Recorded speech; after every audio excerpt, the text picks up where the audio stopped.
9 साल का लड़का और एक 7 साल की लड़की समुद्र के बीचों बीच बिना किसी बड़े के एक सुनसान आइलैंड पर अकेले रह जाते हैं। लेकिन असली ट्विस्ट तब आता है जब सालों बाद यही दोनों बच्चे बड़े होकर एक दूसरे के लिए वो फीलिंग्स महसूस करने लगते हैं जिनका मतलब उन्हें खुद नहीं पता। वीडियो के आखिर तक जरूर देखिएगा। दोस्तों, अगर कहानी पसंद आए तो कमेंट में जरूर बताना। चलिए शुरू करते हैं। कहानी शुरू होती है दो कजिन्स से। लड़के का नाम रिचर्ड, उम्र 9 साल। लड़की का नाम एमी, उम्र 7 साल। दोनों रिचर्ड के पिता के साथ एक शिप में सवार होकर घर लौट रहे होते हैं। बच्चे मस्ती कर रहे हैं, पिता उन्हें बार बार टोक रहे हैं। तभी अचानक शिप में आग लग जाती है। चारों तरफ धुआं, अफरा तफरी। रिचर्ड के पिता एक छोटी बोट में निकल जाते हैं। उसी वक्त शिप का कुक पैटी दोनों बच्चों को लेकर दूसरी बोट में कूद जाता है, लेकिन धुएं में रास्ता नहीं दिखता और वह पिता से बिछड़ जाता है। तीनों वहां पहुंच जाते हैं। चारों तरफ समुद्र, एक तरफ घना जंगल और कोकोनट के पेड़। पैटी पूरे आइलैंड को खंगालता है ताकि कोई इंसान मिले तो मदद मांगी जा सके, लेकिन कोई नहीं मिलता। समझ आ जाता है वे तीनों पूरी तरह फंस चुके हैं। फिर भी सरवाइव करने लायक चीजें आइलैंड पर मौजूद हैं। किनारे पर एक अल्कोहल से भरा बैरल भी। एक दिन रिचर्ड को खेलते खेलते एक इंसानी खोपड़ी मिलती है। पैटी देखते ही डर जाता है, उसे फेंकने को कहता है। समझ जाता है कि यहां कोई खतरा जरूर छुपा है और बच्चों को उस तरफ से दूर ले जाता है। उसी रात पैटी अल्कोहल पीता है। अगली सुबह ढोल बजने की आवाज पर वह उस दिशा में जाता है और एक स्टैचू के सामने इंसानी मांस का टुकड़ा पड़ा देखता है। यहां इंसानों की बलि दी जाती है। डर के मारे भागकर बच्चों के पास आता है और दोनों से वादा करवाता है वे कभी उस तरफ नहीं जाएंगे। बताता है वहां कैनिबल्स रहते हैं जो बच्चों को भी खा सकते हैं। रिचर्ड को उम्मीद है एक दिन उसका पिता उन्हें ढूंढ लेगा। तब तक पैटी उन दोनों की जिम्मेदारी उठाता है। मछली पकड़ना, खाना ढूंढना, शेल्टर बनाना सिखाता है ताकि उसके बाद भी दोनों जिंदा रह सकें। और यही होता है। एक रात नशे में पैटी अपना बहता बैरल बचाने पानी में उतरता है और डूब जाता है। अगली सुबह दूरबीन से रिचर्ड और एमी उसे आइलैंड के दूसरे छोर पर रेत पर पड़ा देखते हैं। बोट लेकर पहुंचते हैं, जगाने की कोशिश करते हैं, लेकिन वह नहीं उठता। पैटी मर चुका है। दोनों बच्चे टूट जाते हैं। अब वे पूरी तरह अकेले हैं, बिना किसी बड़े के, एक सुनसान आइलैंड पर। एमी कहती है वह यहां नहीं रह सकती। रिचर्ड मान जाता है और दोनों आइलैंड के दूसरे हिस्से में शिफ्ट हो जाते हैं जहां खाना पानी आसानी से मिलता है। पैटी ने जो सिखाया था वही अब उनका सहारा बनता है। धीरे धीरे दोनों खुद सरवाइव करना सीख जाते हैं। कई साल गुजर जाते हैं। अब रिचर्ड 21 साल का है और एमी 19 साल की। दोनों साथ मछली पकड़ते हैं, फल तोड़ते हैं, लेकिन बचपन से साथ पले बड़े होने के कारण अब दोनों के अंदर कुछ नया, अनजाना सा महसूस होने लगता है। ऐसी फीलिंग्स जिन्हें वे समझ नहीं पाते क्योंकि उन्होंने कभी समाज में रहकर इनके बारे में कुछ सीखा ही नहीं। एक दिन नदी में नहाते वक्त एमी को पहली बार पीरियड्स आते हैं। घबराकर वह रिचर्ड को बुलाती है, फिर शर्म के मारे उसे वहां से भेज देती है। रिचर्ड को लगता है एमी उससे कुछ छुपा रही है। धीरे धीरे दोनों एक दूसरे की तरफ खींचने लगते हैं, पर इन फीलिंग्स का मतलब किसी को नहीं पता। रोजमर्रा की जिंदगी चलती रहती है और दिल के किसी कोने में उम्मीद भी बनी रहती है कि एक दिन रिचर्ड का पिता उन्हें बचाने आएगा। एक दिन एमी को फिर उसी दिशा से ढोल की आवाज सुनाई देती है जिस तरफ पैटी ने जाने से मना किया था। जिज्ञासा में वह अकेले वहां चली जाती है। उसे वही स्टैचू दिखता है जिसके ऊपर से खून जैसी कोई चीज बह रही होती है, लेकिन एमी को यह डरावना नहीं बल्कि पवित्र लगता है। वह वापस आकर रिचर्ड को बताती है पैटी ने उनसे झूठ बोला था, वहां कोई कैनिबल नहीं है। रिचर्ड भड़क जाता है, वादे की याद दिलाता है और उसे सख्ती से दोबारा वहां जाने से मना करता है। उसी रात एमी को एक डरावना सपना आता है। रिचर्ड समुद्र में डूबकर मर गया है। घबराकर वह सुबह रिचर्ड से एक वादा करवाती है, वह उसे कभी छोड़कर नहीं जाएगा। दोनों गले मिलते हैं। रिचर्ड उसे किस करता है और करीब आने की कोशिश करता है, लेकिन एमी उसे रोक देती है। रात में भी वही कोशिश, वही इनकार। रिचर्ड नाराज हो जाता है। दोनों के बीच अनकही दूरी बढ़ने लगती है। कुछ समय बाद कोकोनट तोड़ते हुए रिचर्ड को समुद्र में एक शिप दिखाई देता है। इतने सालों में पहली बार वह भागकर आग जलाने पहुंचता है ताकि शिप वालों का ध्यान खींचे, लेकिन जब तक पहुंचता है शिप जा चुका होता है। एमी ने भी शिप देखा था। पर उसने जानबूझकर आग नहीं जलाई। वह अब आइलैंड की जिंदगी अपना चुकी है, वापस इंसानों की दुनिया में नहीं लौटना चाहती। ये पता चलते ही रिचर्ड भड़क जाता है।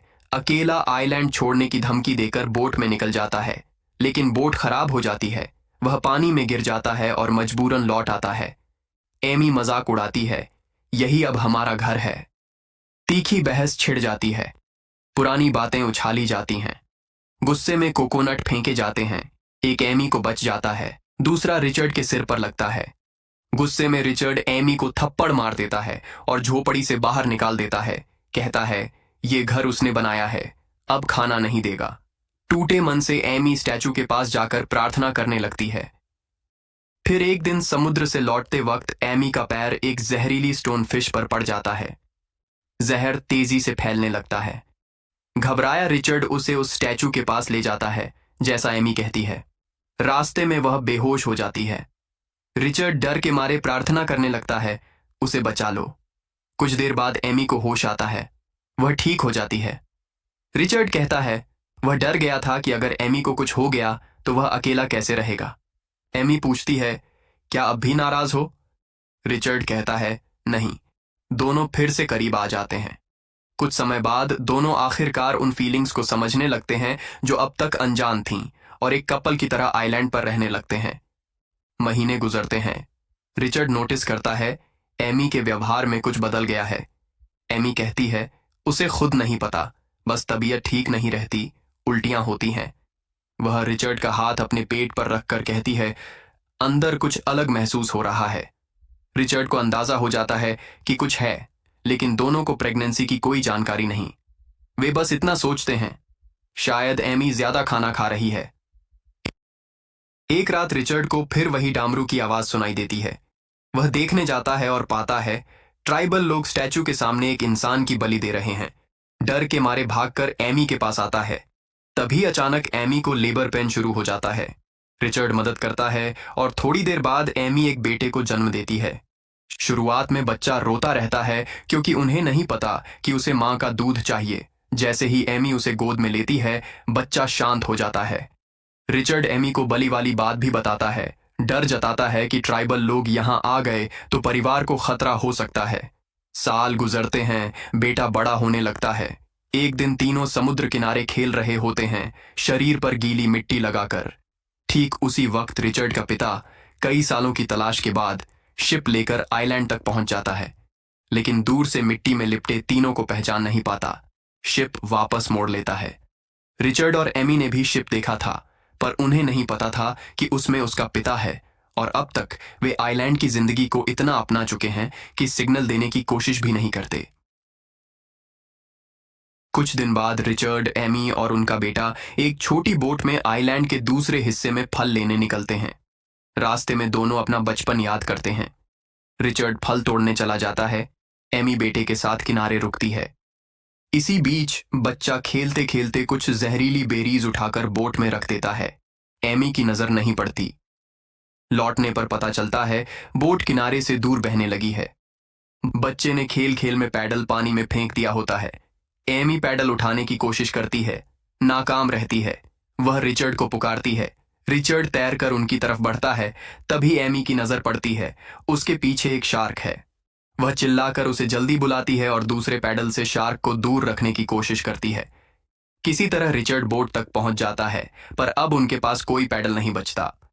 रिचर्ड हाथों से बोट को किनारे की तरफ धकेलने की कोशिश करता है, लेकिन तेज बहाव उन्हें और दूर समुद्र में खींचता जाता है। शार्क के डर से पानी में उतरना भी नामुमकिन।